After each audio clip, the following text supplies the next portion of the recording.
the government turned anti-Asian racism from a general mood into official policy.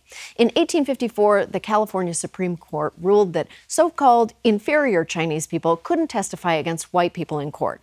And the Page Act of 1875 effectively prohibited Asian women from coming to the U.S. based on the racist assumption that Chinese women were immoral. But that was just a warm-up for what was to come. In 1882, Congress passes the Chinese Exclusion Act, closing the door on all Chinese laborers.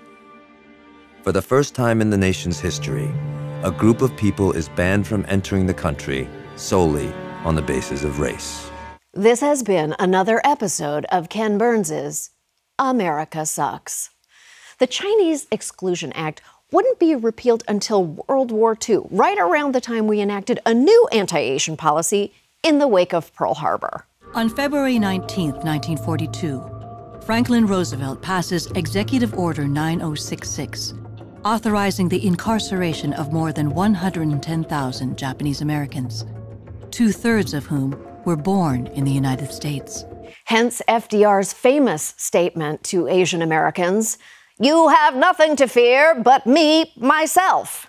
Countless prisoners of Japanese descent lost their homes, farms, businesses, and belongings forever. And anti-Japanese sentiment became America's worst fallout from the war that wasn't literal fallout.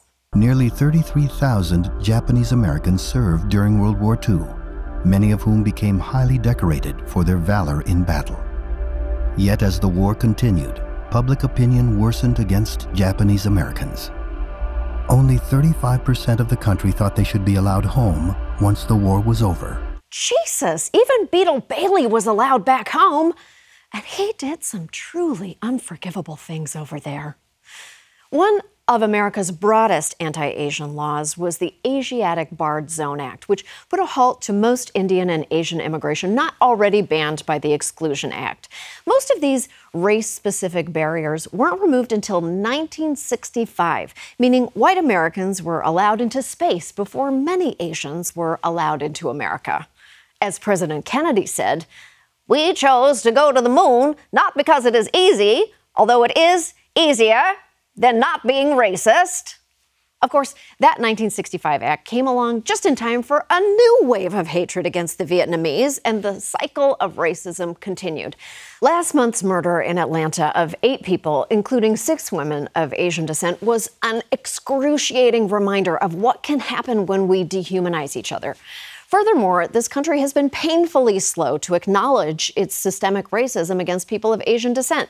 It took until 2011 for the government to apologize for the Chinese Exclusion Act of 1882, and it took until just last year for California to apologize for its role in Japanese American internment.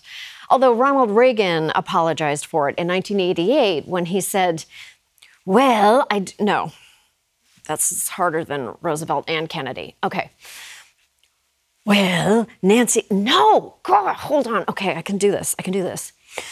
I pity the fool. No. Okay, he apologized, but it was way too late, okay?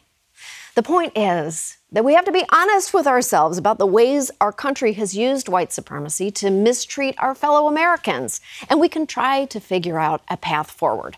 Later, I'll be talking with some activists who are working to address anti-Asian violence, but coming up next, we'll take a look at how Asian people have been represented in American pop culture over the years. Has Hollywood offered a fair and respectful portrayal? The answer will not surprise you. Aw, thanks for watching. If you'd like to hear more from Full Frontal, hit subscribe and visit our page for more videos. Or if you'd like to be radicalized, leave YouTube on autoplay.